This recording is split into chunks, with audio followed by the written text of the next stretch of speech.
نبی پاک علیہ الصلوۃ والسلام فرماتے ہیں، اب ذرا غور سے سنیے گا، اور یہ بخاری شریف کی حدیث ہے، حضرت ابو ہریرہ رضی اللہ تعالیٰ عنہ اس حدیث کے راوی ہیں۔ نبی پاک علیہ الصلوۃ والسلام نے فرمایا، کسی عورت سے نکاح کے لیے 4 چیزوں کو مد نظر رکھا جاتا ہے۔ نارملی 4 چیزیں یا 4 میں سے کوئی 1-2 چیزیں لوگ دیکھ رہے ہوتے ہیں۔ نمبر 1 اس کا مال، پیسے والی ہے کہ نہیں۔ نمبر 2 حسب نسب، خاندان کیسا ہے۔ نمبر 3 حسن و جمال، اور نمبر 4 کچھ لوگ ہوتے ہیں جو دینداری بھی دیکھتے ہیں۔ آقا فرماتے ہیں، تمہاری ناک خاک آلود ہو یا تمہارا ہاتھ خاک آلود ہو، تم دیندار عورت کے حصول کی کوشش کرو۔ یعنی دینداری کو فوقیت دینی چاہیے۔ احادیث کا یہ مضمون بھی ملتا ہے کہ جو کسی عورت سے عزت کے لیے شادی کرے وہ ذلیل کر دیا جاتا ہے، کوئی دولت کے لیے شادی کرے وہ غریب اور فقیر کر دیا جائے گا، اور جو دینداری کے لیے شادی کرتا ہے اللہ اسے عروج، برکت اور خوشیاں عطا فرماتا ہے۔ تو موسٹ پریورٹی، پہلی ترجیح کیا ہونی چاہیے؟ یہ ہے تھوڑا سا مشکل، اصل میں یہ باتیں جو ہے نا نوجوانوں کو سمجھ نہیں آتی۔ جو شادی شدہ ہے نا، یہ شکل و صورت جو ہے نا، یہ اس کی اہمیت بعد میں بہت تھوڑی رہ جاتی ہے۔ آج نوجوان اور لڑکے لڑکیاں ایک امیجنیشن میں ضرور ہوتے ہیں کہ چہرہ کیسا ہو، خوبصورتی کیسی ہو، لیکن شادی کے کچھ عرصے کے بعد چہرے کی وہ اہمیت نہیں ہوتی جو اخلاق کی ہوتی ہے، جو کردار کی ہوتی ہے۔ خوبصورتی ہی سب کچھ نہیں ہے زندگی میں، ایک بات، دل خوبصورت ہونا چاہیے، اس کے اندر اخلاق ہونے چاہیے، اور سب سے مین چیز دینداری ہے۔ اب میں یہاں جو بزرگ بیٹھے ہیں ان سے ایک بات کرنا چاہوں گا کہ چلے یہ تو لڑکوں کی خواہش، لڑکیوں کی بات ہو گئی، ماں باپ کی خواہش کیا ہوتی ہے؟ فیملی ممبر سے پوچھیں، کسی بزرگ سے پوچھیں، بھائی آپ کو اپنے بیٹے کی شادی کرنی ہے، بہو کیسی چاہیے؟ تو وہاں بھی یہی ہوگا، خوبصورت ہو، پڑھی لکھی ہو، سمجھدار ہو، گھر گرستی آتی ہو، خاندان بڑا ہو، بس یہ 4-5 چیزیں۔ آج رشتہ ڈھونڈتے وقت دینداری کون چیک کرتا ہے؟ آپ نے کبھی یہ سوچا؟ اب میں ایک بڑی عجیب بات کرنے جا رہا ہوں، علماء نے کتابوں میں یہ بات لکھی ہے کہ علماء فرماتے ہیں کہ اس نوجوان پر اپنی ہونے والی اولاد کا حق ہے جس کی ابھی شادی نہیں ہوئی۔ جی ہاں، جس کی شادی نہیں ہوئی نا، اس کی اپنی اولاد کا ایک حق ابھی سے اس پر ہے، اور وہ حق کیا ہے کہ وہ اپنی ہونے والی اولاد کے لیے اچھی ماں تلاش کرے، کیونکہ ماں ہی پہلی درسگاہ ہے۔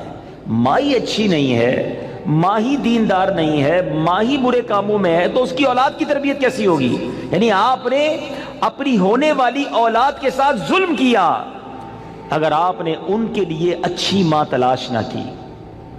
سیدی غوث اعظم رضی اللہ عنہ کی ہم نام کی مالا جپتے ہیں، غوث پاک کے غلام کہلاتے ہیں، سارے تقریباً قادری بیٹھے ہوں گے، ہیں پیرانے پیر کے چاہنے والے ہیں نا۔ غوث پاک کی شان کیا تھی؟ مدرسے میں گئے، قاری صاحب نے کہا پڑھو بسم اللہ الرحمن الرحیم، میرے غوث پاک نے بسم اللہ سے شروع کیا اور 18 پارے زبانی سنا دی۔ قاری صاحب نے کہا پہلا دن ہے مدرسے میں، پہلے دن تو بچہ بسم اللہ مشکل سے پڑھتا ہے، تم نے زبانی 18 پارے سنا دیے، اور بھی سناؤ۔ کہا اتنی یاد ہے؟ کہا کدھر سے یاد کیے؟ کہا میں جب ماں کے پیٹ میں تھا میری ماں 18 پاروں کی حافظہ تھی، ماں تلاوت قرآن کرتی تھی، ماں کے پیٹ میں ہی میں نے قرآن یاد کر لیا۔ وہ حافظہ تھی تو بچے کو برکت ملی نا۔ اب جو ماں فلمیں دیکھنے والی، گانے سننے والی، بے پردہ گھومنے والی، نمازیں قضا کرنے والی ہوگی، اس کے پیٹ میں جب بچہ ہوگا تو کیا اثر پڑے گا بچے پر؟ خاتون جنت بی بی فاطمہ، نبی پاک علیہ الصلوۃ والسلام کی شہزادی نے حسنین کریمین کو کیسے پالا ہے؟ یہ جنت کے پھول ایسے ہی نہیں ہیں۔ بی بی فاطمہ جب جھولا جھلاتی تھی تو قرآن کی آیتیں پڑھا کرتی تھی، بچپن سے قرآن سنا ہے حسنین کریمین کے کانوں نے۔ ہمارے بچے کیا سنیں گے اگر ماں دیندار نہ ہوئی؟ صرف خوبصورتی، صرف پیسہ، صرف جہیز۔ نہ کریں ایسا، وہ بچے بھی نہ کریں ایسا، اور ان کے ماں باپ بھی نہ کریں ایسا۔ سب سے پہلی چیز رشتہ کرنے سے پہلے جو دیکھنی ہے وہ اس کا عقیدہ دیکھو، اس کے ایمان کیسا ہے۔ بہت زبردست خوبصورت بھی ہے، پیسہ بھی ہے، جہیز بھی لائے گی، مگر اللہ رسول کے بارے میں عقیدہ اچھا نہیں ہے، اولیاء کے بارے میں کچھ اور سوچتی ہے، غوث پاک کی 11ویں منانے کو شرک سمجھتی ہے، اگر ایسی عورت ہے جو میلاد منانے کو جناب بدعت سمجھتی ہے، اگر ایسی عورت تمہارے گھر میں آ گئی جو صحابہ کرام یا اہل بیت اطہار کے بارے میں برے خیالات رکھتی ہے، بتاؤ نا کس کام کا اس کا پیسہ، کس کام کی اس کی خوبصورتی جو میرے پورے گھر کے عقیدے کو برباد کر کے رکھ دے۔ اس باپ پر تف ہے اور اس نوجوان پر بھی تف ہے کہ جس نے شادی کرتے وقت یہ نہ دیکھا کہ میری ہونے والی جو بیوی ہے اس کا عقیدہ کیا ہے، اور پھر نماز پڑھتی ہے کہ نہیں، پردہ کرتی ہے کہ نہیں۔ ارے اگر بے نمازی اور بے پردہ عورت تمہارے گھر میں آتی ہے تو وہ کیا بچے کی تربیت کرے گی اور تمہارے آئندہ آنے والی نسلوں کا کیا ہوگا؟ اور اسی طرح جو میری بہنیں مجھے سن رہی ہیں اور وہ مائیں جو مجھے سن رہی ہیں، وہ والد جو مجھے سن رہے ہیں کہ جو اپنی بچیوں کے لیے رشتہ تلاش کر رہے ہیں، کیا دیکھتے ہیں؟ بچہ دکھتا کیسا ہے؟ ارے بھائی دکھنے میں کمزور ہوگا پھر بھی چلے گا، پیسے کتنے کماتا ہے یہ بتاؤ، ہیں؟ خاندان کیسا ہے؟ اچھا پھر ہم 2-3 برائیاں چیک کرتے ہیں، یہ بھی بڑا عجیب معاملہ ہے۔ کیا چیک کرتے ہیں؟ شراب تو نہیں پیتا، جوا تو نہیں کھیلتا، نشہ تو نہیں کرتا، بس یہ 2-3 برائیاں ہی چیک کرنی ہے۔ یقیناً شراب پینا حرام ہے، جوا کھیلنا حرام ہے، نشہ کرنا اچھا نہیں ہے، لیکن نماز نہ پڑھنا کوئی گناہ نہیں ہے، سب سے بڑا گناہ ہے۔ اچھا پھر یہ تینوں چیزیں پتہ ہے کیوں چیک کرتے ہیں ہم؟ اپنے دل سے پوچھو، گناہ ہے اس لیے یا لوگوں کو برا لگتا ہے اس لیے؟ خاندان کا نام خراب ہو جائے گا نا، کسی نشئی کو داماد بنا لیا، کسی شرابی کو داماد بنا لیا، اپنی بیٹی کسی جواری کے ہاتھ میں دے دی، لوگ کیا کہیں گے؟ اس لیے اللہ ناراض ہوگا اس کی فکر نہیں۔ اگر اس کی فکر ہوتی تو پہلے یہ چیک کرتے اس کا عقیدہ کیا ہے۔ ایسا بھی ہوا ہے، ہم نے دیکھا ہے کہ اپنے باپ نے اپنی بیٹی کو پردہ کرایا ساری زندگی، اولیاء کرام صحابہ کی محبت گھر میں تھی، اور ایسی جگہ بیٹی بیاہ دی کہ شادی ہونے کے بعد سسرال والوں نے کہا کہ پردہ ختم کرو، ہمیں پردہ اچھا نہیں لگتا، اور خبردار آئندہ اولیاء کرام کا نام لیا۔ اب باپ سر پکڑ کے روتا ہے، پتہ نہیں اپنی بیٹی کدھر دے دی۔ اب خیال آیا تمہیں، پہلے نہیں سوچنا تھا؟ رشتے میں سب سے پہلے عقیدہ ہے، مگر جو کسی کا آقا ہو اس کی تربیت ایسی کی جا رہی ہے تو مجھے بتائیے آج کا ملازم ہمارا غلام تو نہیں ہے نا؟ آج تو ہم نے اس سے ایک وقت کا اجارہ کیا ہے کہ جناب آپ 8 گھنٹے کے لیے میرے پاس آئیں گے اور پرٹیکولرلی یہ کام کریں گے، جو کام دیا میں اس سے وہ کام لے سکتا ہوں، نہ میرا وہ زر خرید غلام ہے، شام کو جا کر وہ کچھ بھی کرے اس کا میرا کوئی کانٹریکٹ ہی نہیں ہے۔ مگر اس کے باوجود جو آج ملازمین کے ساتھ سلوک کیا جاتا ہے، غلام کے ساتھ اچھا سلوک کرنے کا اسلام درس دیتا ہے، تو ملازمین کے ساتھ تو اس سے بڑھ کر اچھا سلوک کرنا ہوگا نا، کیونکہ وہ تو غلام بھی نہیں ہے۔ مگر آج غریب ملازمین کے ساتھ جس طرح بعض لوگ بیہیو کرتے ہیں، میں ایسا نہیں کہتا کہ سارے لوگ کرتے ہیں، ماشاءاللہ کچھ ہم نے دیکھا، چاہے وہ فیکٹری اونرز ہوں یا مالکان ہوں کاروبار کے، وہ بچوں جیسا سلوک کرتے ہیں، اور کرنا بھی یہی چاہیے۔ وہ غریب ہے تو اس کا مطلب یہ نہیں کہ اس کے پاس دل نہیں ہے، اور اسلام ہمیں حقوق بیان کرتا ہے اور ہمارے صحابہ نے اس کو کس طرح امپلیمنٹ کیا۔ اب یہ ایک بات ذہن میں رکھنی ہے، نبی پاک کی ایک حدیث یاد رکھیے گا، میرے آقا علیہ الصلوۃ والسلام فرماتے ہیں من آذا مسلما فقط آذانی ومن آذانی فقط آذ اللہ، جس نے کسی مسلمان کو تکلیف دی۔ اب اس میں کہیں بھی ایسا نہیں ہے کہ اپنے برابر کے مسلمان کو تکلیف نہیں دینی ہے۔ میں چیمبر آف کامرس کا ممبر ہوں تو کسی چیمبر آف کامرس کے ممبر کو تکلیف نہیں دینی، میں فیکٹری مالک ہوں تو کسی فیکٹری مالک کو تکلیف نہیں دینی، میں ایک ایلیٹ کلاس یا اچھی کلاس کا رہنے والا ہوں تو اپنی طرح کے لوگوں کو تکلیف نہیں دینی۔ یہ مطلقاً حدیث ہے، من آذا مسلمن، ٹھیلے والے کو بھی تکلیف نہیں دینی جو مسلمان ہے، جو جناب میرا ملازم ہے اسے بھی تکلیف نہیں دینی، جو میری فیکٹری کا دروازہ کھولتا ہے مجھے اسے بھی تکلیف نہیں دینی۔ بلکہ میں آپ کو سچ بات بتاؤں، یہ وہ لوگ ہوتے ہیں کہ جن کے ساتھ اچھا سلوک کر کے ہم اپنے رب کو بہت راضی کر سکتے ہیں۔ اب ایک اور واقعہ سنیے، اور سبحان اللہ یہ واقعہ بھی حضرت بلال حبشی ہی سے ریلیٹ کرتا ہے۔ اب آپ ایک اور بات سمجھیے، حضرت بلال حبشی کا بیک گراؤنڈ کیا تھا؟ حبشہ جو ہے وہ ایتھوپیا کو کہتے ہیں، آج کل وہ ملک ایتھوپیا ہے، ٹھیک ہے نا؟ اٹ مینز وہ افریقن تھے، عرب کے اندر ایک افریقن غلام کے طور پر وہ آئے تھے، اور آپ نے بہت ڈیفیکلٹ لائف اسلام کے لیے گزاری۔ جو آپ کا آقا تھا نا امیہ، میں نے وہی کہا کہ باٹ کر لیتے تھے، خرید لیتے تھے، وہ بہت سخت اسلام دشمن تھا۔ اب امیہ کو جب پتا چلا کہ حضرت بلال مسلمان ہو گئے، اب اس نے حضرت بلال پر مظالم کے پہاڑ توڑ دیے.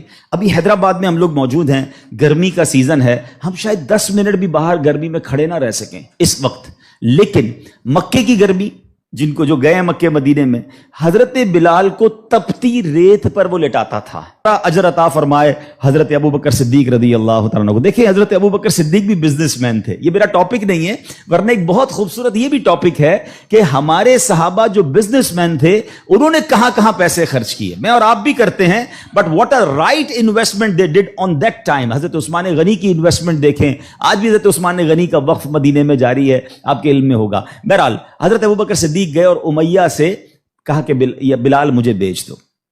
اب امیہ جو تھا نا وہ بڑا شیطان تو تھا ہی, اسلام دشمن تھا. حضرت بلال سے اس کا بغض کی وجہ بھی یہی تھی. تو اس نے مثال کے طور پہ, اس وقت مارکیٹ ریٹ تھا 500 درہم, میں مثال کے طور پر اس نے کہا میں 1000 درہم لوں گا. آپ نے کہا ٹھیک ہے. حضرت ابو بکر کہتے ہیں کہ نہیں اب 2000 لوں گا. سودا ڈن ہونے کے بعد کہتا ہے اب 2000 لوں گا. آپ نے کہا اوکے. کہا 3000 لوں گا. آپ نے کہا اوکے. وہ قیمت بڑھاتا گیا, حضرت ابو بکر صدیق اوکے کرتے گئے. اب ایک پرٹیکولر بڑی بگ اماؤنٹ پر حضرت بلال کی ڈیل ہو گئی. امیہ کہتا ہے اے ابو بکر, میں نے تو تمہارے بزنس کے بڑے چرچے سنے تھے, مجھے تو یہ پتا تھا کہ تم جو ہے بڑے جانچ کر بڑی طریقے سے سودا خریدتے ہو, اتنا مہنگا یہ حبشی غلام خرید لیا. حضرت ابو بکر کے تاریخی الفاظ سنے, وہ کہتے ہیں امیہ تمہیں کیا معلوم بلال کی قیمت کیا ہے, تم اس سے زیادہ مانگتے میں اس سے زیادہ تمہیں دیتا. اللہ اکبر. رقم دی حضرت بلال کو لے کر نبی پاک کے پاس. اب ذرا سنیے گا, جب نبی پاک نے حضرت بلال کو دیکھا نا, کہا حضرت ابو بکر کہتے ہیں یا رسول اللہ بلال حاضر ہے, بلال کو آزاد کروا کے لایا ہوں. نبی پاک فرماتے ہیں اے ابو بکر, بلال کو خریدنے میں جتنے پیسے خرچ کیے تھوڑے پیسے میرے بھی اس میں شامل کر لو. اتنا پیار. اور حضرت بلال کے اس بیوٹیفل ڈیل میں حضرت ابو بکر نے کہا حضور میرا سب کچھ آپ ہی کا تو ہے, اگر میں نے کچھ خرچ کیا تو حضور یہ سب آپ کا ہے. اب حضرت بلال کا یہ بیک گراؤنڈ تھا, یاد رکھیے گا. اب مکے میں بڑے بڑے سردار بھی مسلمان ہوئے. آپ سب کو یاد ہونا چاہیے اسلامی تاریخ کا ایک ٹرننگ پوائنٹ تھا, اور وہ ٹرننگ پوائنٹ تھا فتح مکہ. ٹھیک ہے نا, فتح مکہ سے پہلے 10,000 لوگ مسلمان ہوئے. میں تھوڑا سا 1-2 منٹ میں تھوڑا سمرائز کر دوں تاکہ آپ میرے ساتھ اور انوالو بھی ہو جائیں, اور یہ تاریخ پتہ ہونی چاہیے. فتح مکہ ہوتی ہے 10 ہجری میں. 10 ہجری کا مطلب 8 ہجری میں, معاف کیجیے گا, فتح مکہ ہوتی ہے 8 ہجری میں. 8 ہجری کا مطلب ہے کہ نبی پاک علیہ الصلوۃ والسلام نے جو 40 سال کی عمر میں اسٹرگل آف اسلام شروع کی, اس کے 13 سال مکے میں گزارے, 8 سال مدینے میں گزارے. 13 اور 8 کتنے ہو گئے؟ 21 سال. 21 ایئرز میں 10,000 مسلمان ہوئے تھے. سمجھ رہے ہیں بات کو؟ اور اب کانکر ہوتا ہے مکہ. جب مکہ فتح ہوا اور تمام مظالم کرنے والے لوگ موجود تھے, سرداران مکہ موجود تھے, اور ان کو پتا تھا آج ہمارے تکہ بوٹی کر دیے جائیں گے, آج ہمارے سر قلم کر دیے جائیں گے, کیونکہ ہم نے تو اتنا ستایا ان کو, مکہ چھوڑ کے مدینے جانا پڑا. مگر اینڈ آف دا ڈے جو نبی پاک کا شاندار فیصلہ تھا کہ آپ نے سب کو معافی کا اعلان فرما دیا. یہاں تک کہ صحابہ کرام کی جن پراپرٹیز پر مکے کے کفار نے قبضہ کر لیا تھا, میرے آقا نے کہا وہ پراپرٹیاں بھی تمہیں ہم واپس نہیں لیں گے, وہ بھی تمہاری ہو گئیں. اس معافی کا فائدہ کیا ہوا یہ سمجھنا بہت ضروری ہے کہ 10,000 مسلمان ہیں 21 سالہ کوشش میں, اور سن 10 ہجری میں آفٹر 2 ایئرز جب میرے آقا فتح مکہ کے بعد حج فرماتے ہیں, جس کو ہم حجۃ الوداع کہتے ہیں, اور خطبہ حج کے موقع پر میدان عرفات میں 1,24,000 صحابہ کرام ہوتے ہیں. معافی کا فائدہ دیکھ رہے ہیں؟ ہم کہتے ہیں بدلہ لوں گا, دشمنی چلے گی, نسل در نسل چلے گی, مٹا کے رکھ دوں گا, چھوڑوں گا نہیں. لڑائی کر کے دیکھ لو یا معاف کر کے دیکھ لو. ایک معافی نے اسلام کو کہاں پہنچایا؟ 10,021 سالوں میں, اور معافی کے بعد ودن 2 ایئرز 1,24,000 صحابہ کہاں موجود ہیں؟ عرفات کے میدان میں موجود ہیں. اینڈ فرام دیٹ ڈے, ایک اور بات, ہسٹری پڑھیے اسلام کی, فتح مکہ کے بعد اسلام نے جو ٹیک آف کیا ہے, آج تک اسلام پیچھے نہیں گیا. 200 کروڑ مسلمان ہیں آج دنیا میں. یہ فیضان ہے فتح مکہ کے اس اعلان کا, لا تثریب علیکم اليوم, آج تم سب آزاد ہو, تم سے کوئی سوال نہیں ہوگا. اور اس کے بعد سے اسلام کو جو عروج ملا. لیکن بھائی تربیت کا ٹائم تھا نا, جب یہ فتح مکہ ہو گیا نا, تو پیارے آقا علیہ الصلوۃ والسلام نے اب مکے کی چابی, کعبے کی چابی ملی, اور اب کعبے کی چھت پہ اذان دینی تھی. یعنی ایک طرح سے یہ ایک وکٹری کا اعلان تھا. تو نبی پاک نے کس کو کہا؟ حضرت بلال کو کہا کہ ایک بلال جاؤ اور کعبے کی چھت پہ اذان دو.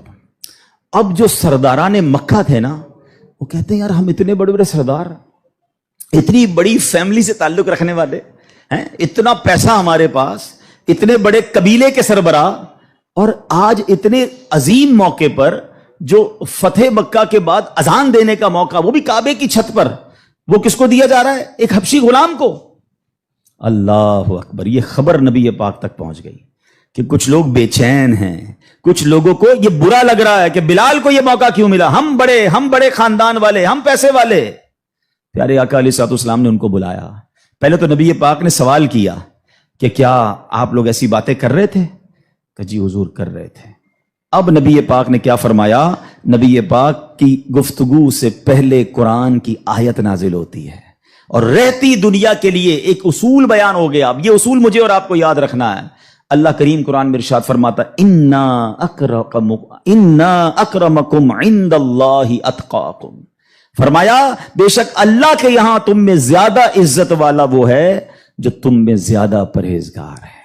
یہ وہ فارمولہ ہے جو مجھے یاد رکھنا ہے. پیسے والا زیادہ عزت والا نہیں ہے. جناب میں فلاں چیمبر کا صدر تو وزیر نائب صدر تو فلاں علاقے کا ہیڈ تو جناب قومی اسمبلی کا ممبر تو منسٹر یا جناب مل اونر نہیں. فلاں خاندان میرے سر نیم میں یہ نیم لگتا ہے جس کی وجہ سے میرا بہت بڑا خاندان ہے. قرآن نے فیصلہ کر دیا ہے ان اکرمکم عند اللہ اتقاکم. اللہ کے نزدیک عزت والا وہ ہے جو زیادہ پرہیزگار ہے. وہ میرا ملازم بھی ہو سکتا ہے, وہ میرا خان سما بھی ہو سکتا ہے, وہ میرا غریب رشتہ دار بھی ہو سکتا ہے, وہ باہر ٹھیلا لگانے والا بھی ہو سکتا ہے. اگر وہ اللہ کی بارگاہ میں پرہیزگار ہے وہ سب سے زیادہ, ہم سب سے زیادہ عزت والا ہے. اور یہی اسلام کا حسن ہے. اچھا مزے کی بات یہ ہے, ایک طرف تو یہ حسن ہم پریکٹیکلی بھی پریکٹس کرتے ہیں. مثال کے طور پہ بعض اوقات آفس میں نماز کا ٹائم ہو گیا اور ہمارے کسی ملازم میں کوئی بادشاہ ہے یا حافظ صاحب ہے یا اچھا تلاوت کرنے والا ہے, ہم اس کو کہتے ہیں حضرت آپ نماز پڑھا دیں. بالکل اچھی بات. یہ تو اعلان ہے نا کہ بھائی آپ سیٹ ہیں, آپ پیچھے ہیں, اور امامت کون کر رہا ہے؟ ایک نارمل سا انسان ہے, لیکن وہ عبادت گزار ہے, اس کو قرآن آتا ہے, مگر صرف نماز کی حد تک. امام صاحب نے نماز پڑھا دی, پھر جا کر اس سے وہی انداز اختیار کرنا ہے جو عام ملازمین سے کرنا ہے. نہیں, یہ فارمولہ ہمیں اسلام سکھا رہا ہے.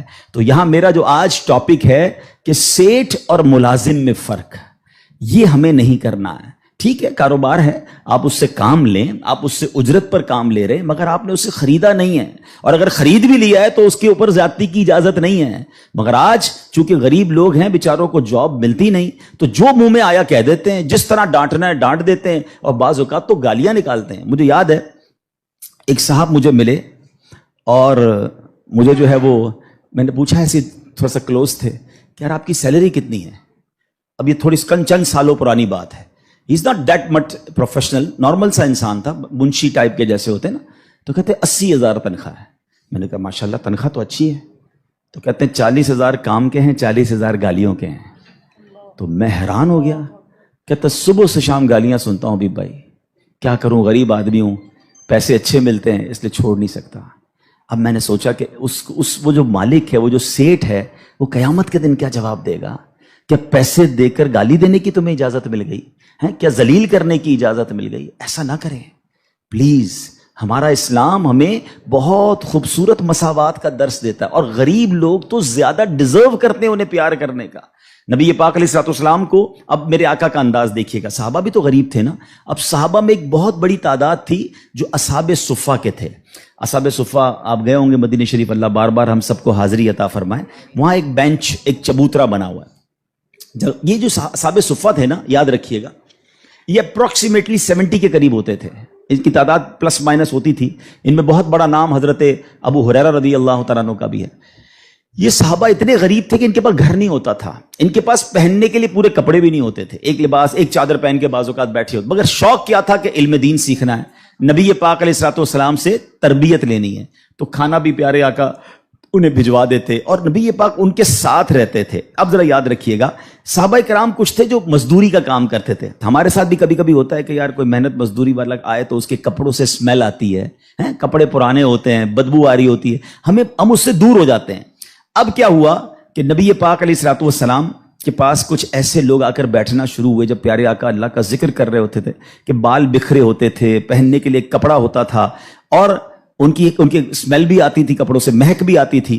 تو نبی پاک علیہ السلام نے فرمایا الحمدللہ الذی جعل فی امتی من امری ان اصبر نفسی معہم، سب تعریف اللہ پاک کے لیے ہیں جس نے میری امت میں ایسے لوگ پیدا فرمائے جن کے ساتھ اپنی جان مانوس رکھنے کا مجھے حکم دیا گیا ہے. اور یہ حکم اللہ نے قرآن مجید فرقان حمید میں دیا، وَاصْبِرْ نَفْسَكَ مَعَ الَّذِينَ يَدْعُونَ رَبَّهُمْ بِالْغَدَاةِ وَالْعَشِيِّ يُرِيدُونَ وَجْهَهُ، اور اپنی جان کو ان لوگوں کے ساتھ مانوس رکھ جو صبح و شام اپنے رب کو پکارتے ہیں، اس کی رضا چاہتے ہیں، غریب ہیں مگر نیک ہیں، اللہ کی رضا چاہتے ہیں، ذکر الہی کرتے ہیں. آقا فرماتے نبی پاک ان مزدوروں کے ساتھ بیٹھ جایا کرتے تھے.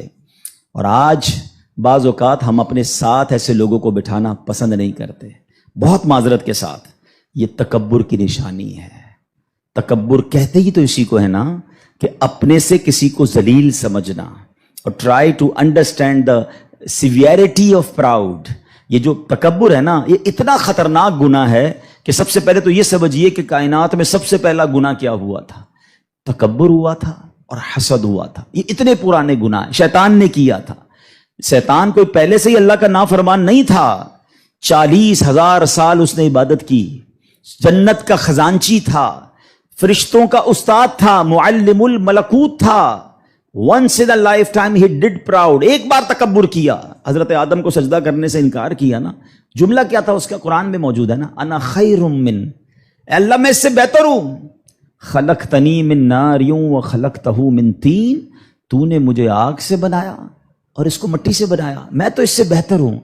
Actually this is the definition of تکبر. یہی تعریف ہے. نبی پاک علیہ الصلوۃ والسلام فرماتے ہیں، اب ذرا غور سے سنیے گا، اور یہ بخاری شریف کی حدیث ہے. حضرت ابو ہریرہ رضی اللہ تعالیٰ عنہ اس حدیث کے راوی ہیں. نبی پاک علیہ الصلوۃ والسلام نے فرمایا کسی عورت سے نکاح کے لیے 4 چیزوں کو مد نظر رکھا جاتا ہے. نارملی 4 چیزیں، یہ 4 میں سے کوئی 1-2 چیزیں لوگ دیکھ رہے ہوتے ہیں. نمبر 1 اس کا مال، پیسے والی ہے کہ نہیں. نمبر 2 حسب نسب، خاندان کیسا ہے. نمبر 3 حسن و جمال. اور نمبر 4 کچھ لوگ ہوتے ہیں جو دینداری بھی دیکھتے ہیں. آقا فرماتے تمہاری ناک خاک آلود ہو یا تمہارا ہاتھ خاک آلود ہو، تم دیندار عورت کے حصول کی کوشش کرو. یعنی دینداری کو فوقیت دینی چاہیے. احادیث کا یہ مضمون بھی ملتا ہے کہ جو کسی عورت سے عزت کے لیے شادی کرے وہ ذلیل کر دیا جاتا ہے. کوئی دولت کے لیے شادی کرے وہ غریب اور فقیر کر دیا جائے گا. اور جو دینداری کے لیے شادی کرتا ہے اللہ اسے عروج، برکت اور خوشیاں عطا فرماتا ہے. تو موسٹ پریورٹی، پہلی ترجیح کیا ہونی چاہیے؟ یہ ہے تھوڑا سا مشکل. اصل میں یہ باتیں جو ہے نا نوجوانوں کو سمجھ نہیں آتی. جو شادی شدہ ہے نا، یہ شکل و صورت جو ہے نا، یہ اس کی اہمیت بعد میں بہت تھوڑی رہ جاتی ہے. آج نوجوان اور لڑکے لڑکیاں ایک امیجنیشن میں ضرور ہوتے ہیں کہ چہرہ کیسا ہو، خوبصورتی کیسی ہو، لیکن شادی کے کچھ عرصے کے بعد چہرے کی وہ اہمیت نہیں ہوتی جو اخلاق کی ہوتی ہے، جو کردار کی ہوتی. خوبصورتی ہی سب کچھ نہیں ہے زندگی میں. ایک بات، دل خوبصورت ہونا چاہیے، اس کے اندر اخلاق ہونے چاہیے، اور سب سے مین چیز دینداری ہے. اب میں یہاں جو بزرگ بیٹھے ہیں ان سے ایک بات کرنا چاہوں گا کہ چلے یہ تو لڑکوں کی خواہش، لڑکیوں کی بات ہو گئی. ماں باپ کی خواہش کیا ہوتی ہے؟ فیملی ممبر سے پوچھیں، کسی بزرگ سے پوچھیں، بھائی آپ کو اپنے بیٹے کی شادی کرنی ہے، بہو کیسی چاہیے؟ تو وہاں بھی یہی ہوگا، خوبصورت ہو، پڑھی لکھی ہو، سمجھدار ہو، گھر گرستی آتی ہو، خاندان بڑا ہو. بس یہ 4-5 چیزیں. آج رشتہ ڈھونڈتے وقت دینداری کون چیک کرتا ہے؟ آپ نے کبھی یہ سوچا؟ اب میں ایک بڑی عجیب بات کرنے جا رہا ہوں. علماء نے کتابوں میں یہ بات لکھی ہے کہ علماء فرماتے ہیں کہ اس نوجوان پر اپنی ہونے والی اولاد کا حق ہے جس کی ابھی شادی نہیں ہوئی.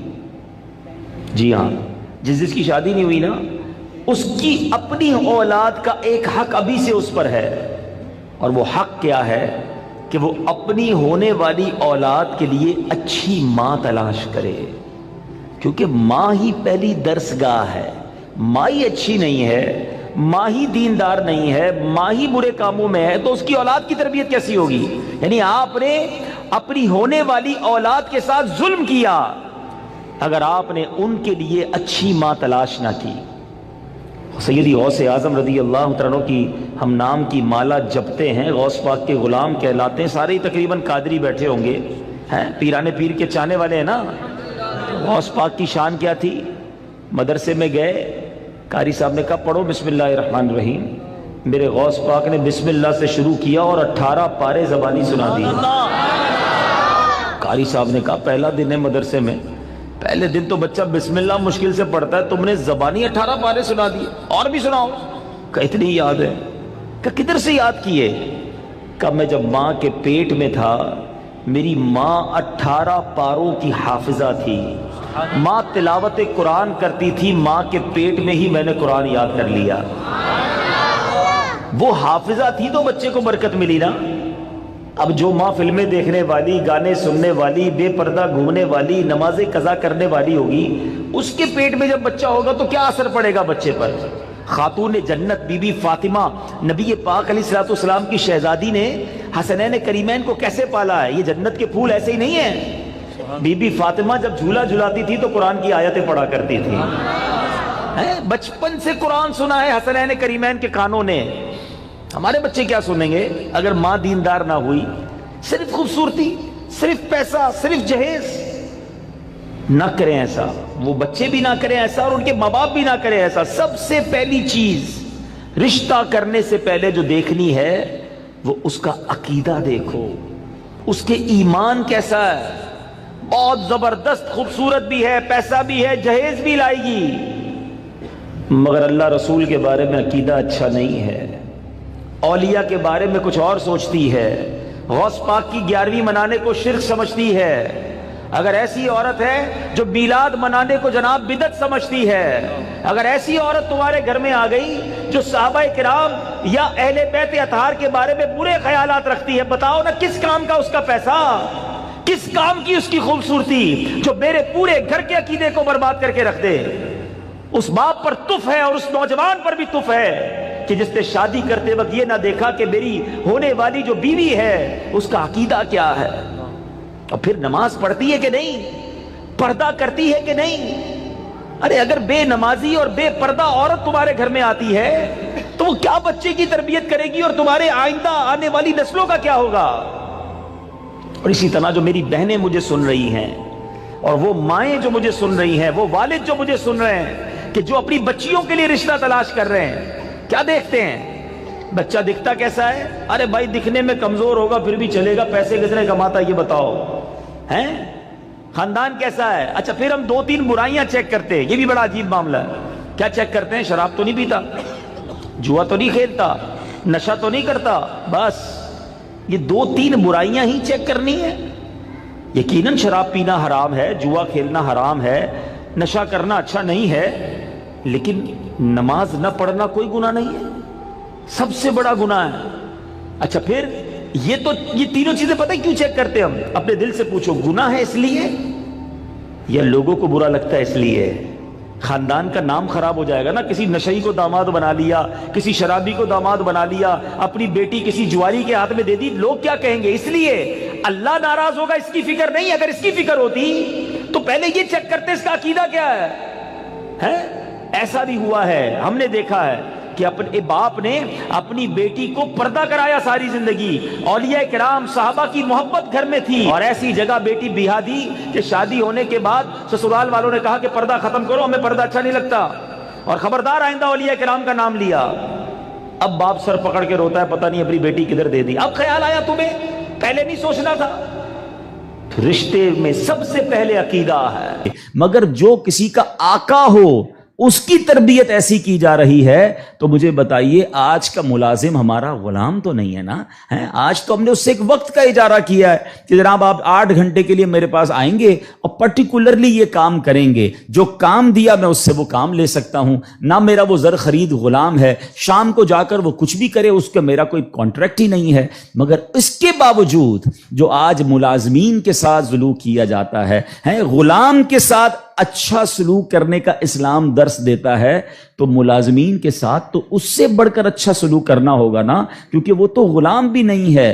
مگر آج غریب ملازمین کے ساتھ جس طرح بعض لوگ بہیو کرتے ہیں، میں ایسا نہیں کہتا کہ سارے لوگ کرتے ہیں، ماشاءاللہ کچھ ہم نے دیکھا، چاہے وہ فیکٹری اونرز ہوں یا مالکان ہوں کاروبار کے، وہ بچوں جیسا سلوک کرتے ہیں، اور کرنا بھی یہی چاہیے ہے۔ وہ غریب ہے تو اس کا مطلب یہ نہیں کہ اس کے پاس دل نہیں ہے، اور اسلام ہمیں حقوق بیان کرتا ہے اور ہمارے صحابہ نے اس کو کس طرح امپلیمنٹ کیا۔ اب یہاں ایک بات ذہن میں رکھنی ہے، نبی پاک کی ایک حدیث یاد رکھیے گا، میرے آقا علیہ الصلوۃ والسلام فرماتے ہیں من آذا مسلمن فقط آذانی ومن آذانی فقط آذ اللہ، جس نے کسی مسلمان کو تکلیف دی۔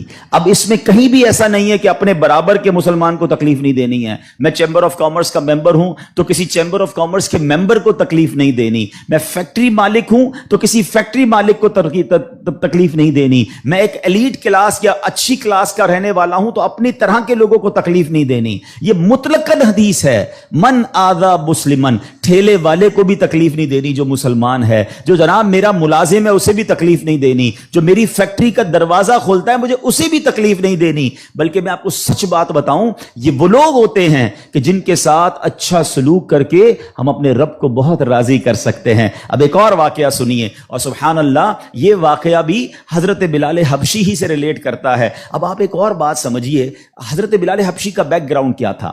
حبشہ جو ہے وہ ایتھوپیا کو کہتے ہیں، آج کل وہ ملک ایتھوپیا ہے، ٹھیک ہے نا۔ اٹ مینز وہ افریقن تھے، عرب کے اندر ایک افریقن غلام کے طور پر وہ آئے تھے، اور آپ نے بہت ڈیفیکلٹ لائف اسلام کے لیے گزاری۔ جو آپ کا آقا تھا نا امیہ، میں نے وہی کہا کہ باٹ کر لیتے تھے، خرید لیتے تھے، وہ بہت سخت اسلام دشمن تھا۔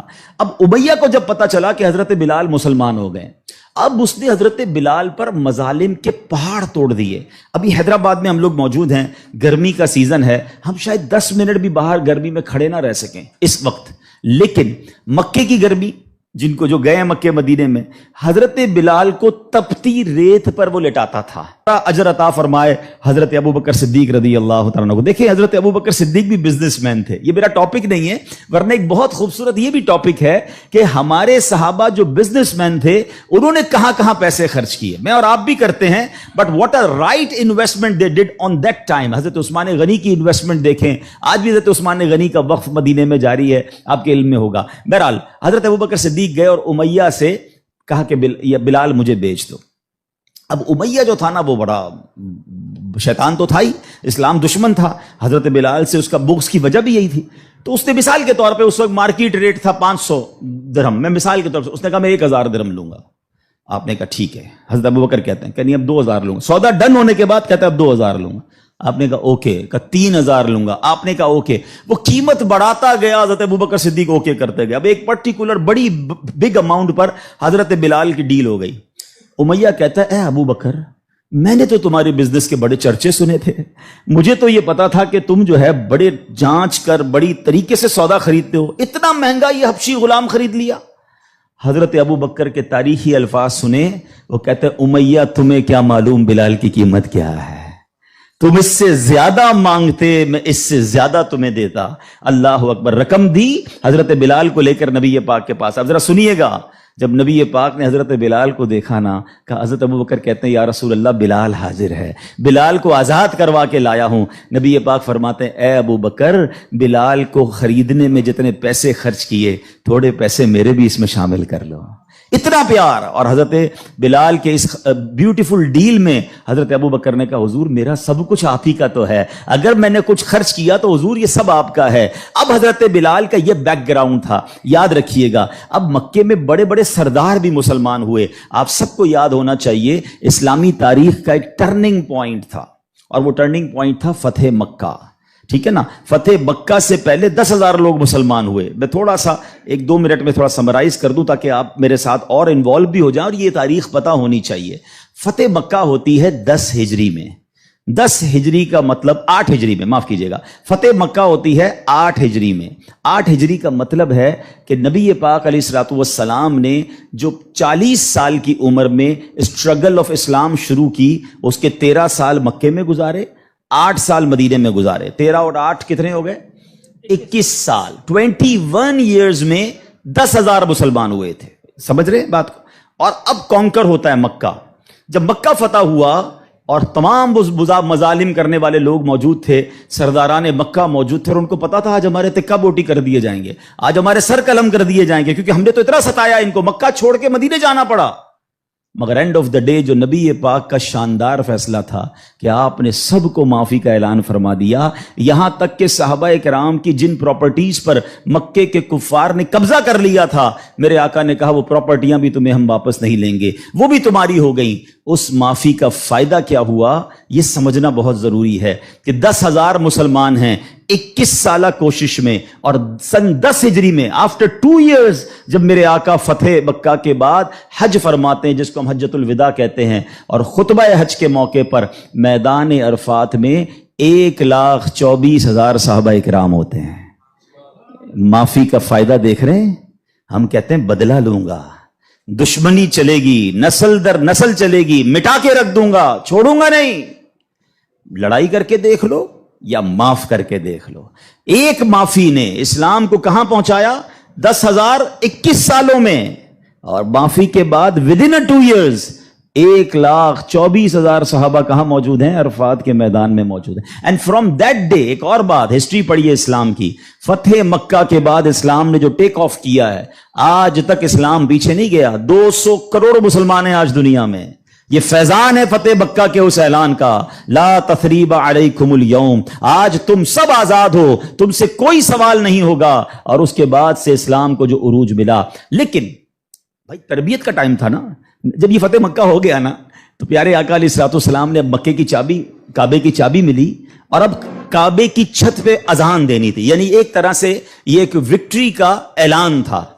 تو نبی پاک نے کس کو کہا؟ حضرت بلال کو کہا کہ ایک بلال جاؤ اور کعبے کی چھت پہ اذان دو. اب جو سرداران مکہ تھے نا، وہ کہتے ہیں یار ہم اتنے بڑے بڑے سردار، اتنی بڑی فیملی سے تعلق رکھنے والے ہیں، اتنا پیسہ ہمارے پاس، اتنے بڑے قبیلے کے سربراہ، اور آج اتنے عظیم موقع پر جو فتح مکہ کے بعد اذان دینے کا موقع، وہ بھی کعبے کی چھت پر، وہ کس کو دیا جا رہا ہے؟ ایک حبشی غلام کو. اللہ اکبر. یہ خبر نبی پاک تک پہنچ گئی کہ کچھ لوگ بے چین ہیں، کچھ لوگوں کو یہ برا لگ رہا ہے کہ بلال کو یہ موقع کیوں ملا، ہم بڑے خاندان والے، ہم پیسے والے. پیارے آقا علیہ الصلوۃ والسلام نے ان کو بلایا. پہلے تو نبی پاک نے سوال کیا کہ کیا آپ لوگ ایسی باتیں کر رہے تھے؟ کہ جی حضور کر رہے تھے. اب نبی پاک نے کیا فرمایا؟ نبی پاک کی گفتگو سے پہلے قرآن کی آیت نازل ہوتی ہے، اور رہتی دنیا کے لیے ایک اصول بیان ہو گیا. اب یہ اصول مجھے اور آپ کو یاد رکھنا ہے. اللہ کریم قرآن میں ارشاد فرماتا انا اکرمکم عند اللہ اتقاکم. فرمایا بے شک اللہ کے یہاں تم میں زیادہ عزت والا وہ ہے جو تم میں زیادہ پرہیزگار ہے. یہ وہ فارمولہ ہے جو مجھے یاد رکھنا ہے. پیسے والا زیادہ عزت والا نہیں ہے. جناب میں فلاں چیمبر کا صدر تو وزیر نائب صدر تو فلاں علاقے کا ہیڈ تو جناب قومی اسمبلی کا ممبر تو منسٹر یا جناب مل اونر نہیں. فلاں خاندان میرے سر نیم میں یہ نیم لگتا ہے جس کی وجہ سے میرا بہت بڑا خاندان ہے. قرآن نے فیصلہ کر دیا ہے ان اکرمکم عند اللہ اتقاکم. اللہ کے نزدیک عزت والا وہ ہے جو زیادہ پرہیزگار ہے. وہ میرا ملازم بھی ہو سکتا ہے، وہ میرا خان سما بھی ہو سکتا ہے، وہ میرا غریب رشتہ دار بھی ہو سکتا ہے، وہ باہر ٹھیلا لگانے والا بھی ہو سکتا ہے. اگر وہ اللہ کی بارگاہ میں پرہیزگار ہے وہ سب سے زیادہ، ہم سب سے زیادہ عزت والا ہے. اور یہی اسلام کا حسن ہے. اچھا مزے کی بات یہ ہے، ایک طرف تو یہ حسن ہم پریکٹیکلی بھی پریکٹس کرتے ہیں. مثال کے طور پہ بعض اوقات آفس میں نماز کا ٹائم ہو گیا اور ہمارے کسی ملازم میں کوئی باشرہ ہے یا حافظ صاحب ہے یا اچھا تلاوت کرنے والا ہے، ہم اس کو کہتے ہیں حضرت آپ نماز پڑھا دیں. بالکل اچھی بات. یہ تو اعلان ہے نا کہ بھائی آپ سیٹ ہیں، آپ پیچھے ہیں، اور امامت کون کر رہا ہے؟ ایک نارمل سا انسان ہے، لیکن وہ عبادت گزار ہے، اس کو قرآن آتا ہے. مگر صرف نماز کی حد تک. امام صاحب نے نماز پڑھا دی، پھر جا کر اس سے وہی انداز اختیار کرنا ہے جو عام ملازمین سے کرنا ہے؟ نہیں. یہ فارمولہ ہمیں اسلام سکھا رہا ہے. تو یہاں میرا جو آج ٹاپک ہے کہ سیٹ اور ملازم میں فرق، یہ ہمیں نہیں کرنا ہے. ٹھیک ہے کاروبار ہے, آپ اس سے کام لیں, آپ اس سے اجرت پر کام لے رہے ہیں, مگر آپ نے اسے خریدا نہیں ہے, اور اگر خرید بھی لیا ہے تو اس کے اوپر زیادتی کی اجازت نہیں ہے. مگر آج چونکہ غریب لوگ ہیں, بیچاروں کو جاب ملتی نہیں, تو جو منہ میں آیا کہہ دیتے ہیں, جس طرح ڈانٹنا ہے ڈانٹ دیتے ہیں, اور بعض اوقات تو گالیاں نکالتے ہیں. مجھے یاد ہے ایک صاحب مجھے ملے, اور مجھے جو ہے وہ میں نے پوچھا, ایسے تھوڑا سا کلوز تھے, کہ یار آپ کی سیلری کتنی ہے؟ اب یہ تھوڑی چند سالوں پرانی بات ہے. He is not that much professional, normal سا انسان تھا, منشی ٹائپ کے جیسے ہوتے ہیں نا. تو کہتے 80,000 تنخواہ ہے. میں نے کہا ماشاءاللہ تنخواہ تو اچھی ہے. تو کہتے ہیں 40,000 کام کے ہیں, 40,000 گالیوں کے ہیں. تو میں حیران ہو گیا. کہتا صبح سے شام گالیاں سنتا ہوں. بھی بھائی کیا کروں, غریب آدمی ہوں, پیسے اچھے ملتے ہیں اس لیے چھوڑ نہیں سکتا. اب میں نے سوچا کہ وہ جو مالک ہے, وہ جو سیٹ ہے, وہ قیامت کے دن کیا جواب دے گا؟ کیا پیسے دے کر گالی دینے کی تمہیں اجازت مل گئی ہے؟ کیا ذلیل کرنے کی اجازت مل گئی؟ ایسا نہ کریں پلیز. ہمارا اسلام ہمیں بہت خوبصورت مساوات کا درس دیتا ہے, اور غریب لوگ تو زیادہ ڈیزرو کرتے ہیں انہیں پیار کرنے کا. نبی پاک علیہ الصلوۃ والسلام کو, اب میرے آقا کا انداز دیکھیے گا, صحابہ بھی تو غریب تھے نا. اب صحابہ میں ایک بہت بڑی تعداد تھی جو اصحاب صفہ کے تھے. اصحاب صفہ آپ گئے ہوں گے مدینہ شریف, اللہ بار بار ہم سب کو حاضری عطا فرمائے. وہاں ایک بینچ, ایک چبوترا بنا ہوا ہے. یہ جو اصحاب صفہ تھے نا, یاد رکھیے گا, یہ اپروکسیمیٹلی 70 کے قریب ہوتے تھے. ان کی تعداد پلس مائنس ہوتی تھی. ان میں بہت بڑا نام حضرت ابو ہریرہ رضی اللہ تعالیٰ عنہ کا بھی ہے. یہ صحابہ اتنے غریب تھے کہ ان کے پاس گھر نہیں ہوتا تھا, ان کے پاس پہننے کے لیے پورے کپڑے بھی نہیں ہوتے تھے. ایک لباس, ایک چادر پہن کے بعض اوقات بیٹھے ہوتے, مگر شوق کیا تھا کہ علم دین سیکھنا ہے, نبی پاک علیہ الصلوۃ والسلام سے تربیت لینی ہے. تو کھانا بھی پیارے آقا انہیں بھجوا دیتے, اور نبی پاک ان کے ساتھ رہتے تھے. اب ذرا یاد رکھیے گا, صحابہ کرام کچھ تھے جو مزدوری کا کام کرتے تھے. ہمارے ساتھ بھی کبھی کبھی ہوتا ہے کہ یار کوئی محنت مزدوری والا آئے تو اس کے کپڑوں سے اسمیل آتی ہے, کپڑے پرانے ہوتے ہیں, بدبو آ رہی ہوتی ہے, ہم اس سے دور ہو جاتے ہیں. اب کیا ہوا کہ نبی پاک علیہ الصلوۃ والسلام کے پاس کچھ ایسے لوگ آ کر بیٹھنا شروع ہوئے, جب پیارے آقا اللہ کا ذکر کر رہے ہوتے تھے, کہ بال بکھرے ہوتے تھے, پہننے کے لیے کپڑا ہوتا تھا, اور ان کی اسمیل بھی آتی تھی, کپڑوں سے مہک بھی آتی تھی. تو نبی پاک علیہ الصلوۃ والسلام نے فرمایا, الحمدللہ الذی جعل فی امتی من امری ان اصبر نفسی معہم. سب تعریف اللہ پاک کے لیے ہیں جس نے میری امت میں ایسے لوگ پیدا فرمائے جن کے ساتھ اپنی جان مانوس رکھنے کا مجھے حکم دیا گیا ہے. اور یہ حکم اللہ نے قرآن مجید فرقان حمید میں دیا, وَاصْبِرْ نَفْسَكَ مَعَ الَّذِينَ يَدْعُونَ رَبَّهُمْ بِالْغَدَاةِ وَالْعَشِيِّ يُرِيدُونَ وَجْهَهُ. اور اپنی جان کو ان لوگوں کے ساتھ مانوس رکھ جو صبح و شام اپنے رب کو پکارتے ہیں, اس کی رضا چاہتے ہیں. غریب ہیں مگر نیک ہیں, اللہ کی رضا چاہتے ہیں, ذکر الہی کرتے ہیں. آقا فرماتے نبی پاک ان مزدوروں کے ساتھ بیٹھ جایا کرتے تھے. اور آج بعض اوقات ہم اپنے ساتھ ایسے لوگوں کو بٹھانا پسند نہیں کرتے, بہت معذرت کے ساتھ. یہ تکبر کی نشانی ہے. تکبر کہتے ہی تو اسی کو ہے نا, کہ اپنے سے کسی کو ذلیل سمجھنا, اور try to understand the severity of proud. یہ جو تکبر ہے نا, یہ اتنا خطرناک گناہ ہے کہ سب سے پہلے تو یہ سمجھیے کہ کائنات میں سب سے پہلا گناہ کیا ہوا تھا؟ تکبر ہوا تھا اور حسد ہوا تھا. یہ اتنے پرانے گناہ شیطان نے کیا تھا. شیطان کوئی پہلے سے ہی اللہ کا نافرمان نہیں تھا. 40,000 سال اس نے عبادت کی, جنت کا خزانچی تھا, فرشتوں کا استاد تھا, معلم الملکوت تھا. once in a lifetime he did proud. ایک بار تکبر کیا, حضرت آدم کو سجدہ کرنے سے انکار کیا نا. جملہ کیا تھا اس کا؟ قرآن میں موجود ہے نا, انا خیر من, اے اللہ میں اس سے بہتر ہوں. خلقتنی من نار وخلقتہ من طین, تو نے مجھے آگ سے بنایا اور اس کو مٹی سے بنایا, میں تو اس سے بہتر ہوں.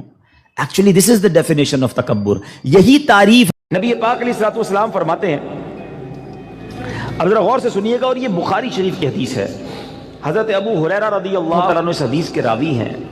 نبی پاک علیہ الصلوۃ والسلام نے فرمایا, کسی عورت سے نکاح کے لیے 4 چیزوں کو مد نظر رکھا جاتا ہے. نارملی 4 چیزیں, یہ 4 میں سے کوئی 1-2 چیزیں لوگ دیکھ رہے ہوتے ہیں. نمبر 1, اس کا مال, پیسے والی ہے کہ نہیں. نمبر 2, حسب نسب, خاندان کیسا ہے. نمبر 3, حسن و جمال. اور نمبر 4, کچھ لوگ ہوتے ہیں جو دینداری بھی دیکھتے ہیں. آقا فرماتے تمہاری ناک خاک آلود ہو یا تمہارا ہاتھ خاک آلود ہو، تم دیندار عورت کے حصول کی کوشش کرو. یعنی دینداری کو فوقیت دینی چاہیے. احادیث کا یہ مضمون بھی ملتا ہے کہ جو کسی عورت سے عزت کے لیے شادی کرے وہ ذلیل کر دیا جاتا ہے، کوئی دولت کے لیے شادی کرے وہ غریب اور فقیر کر دیا جائے گا، اور جو دینداری کے لیے شادی کرتا ہے اللہ اسے عروج، برکت اور خوشیاں عطا فرماتا ہے. تو موسٹ پریورٹی، پہلی ترجیح کیا ہونی چاہیے؟ یہ ہے تھوڑا سا مشکل. اصل میں یہ باتیں جو ہے نا نوجوانوں کو سمجھ نہیں آتی. جو شادی شدہ ہے نا، یہ شکل و صورت جو ہے نا، یہ اس کی اہمیت بعد میں بہت تھوڑی رہ جاتی ہے. آج نوجوان اور لڑکے لڑکیاں ایک امیجنیشن میں ضرور ہوتے ہیں کہ چہرہ کیسا ہو، خوبصورتی کیسی ہو، لیکن شادی کے کچھ عرصے کے بعد چہرے کی وہ اہمیت نہیں ہوتی جو اخلاق کی ہوتی ہے، جو کردار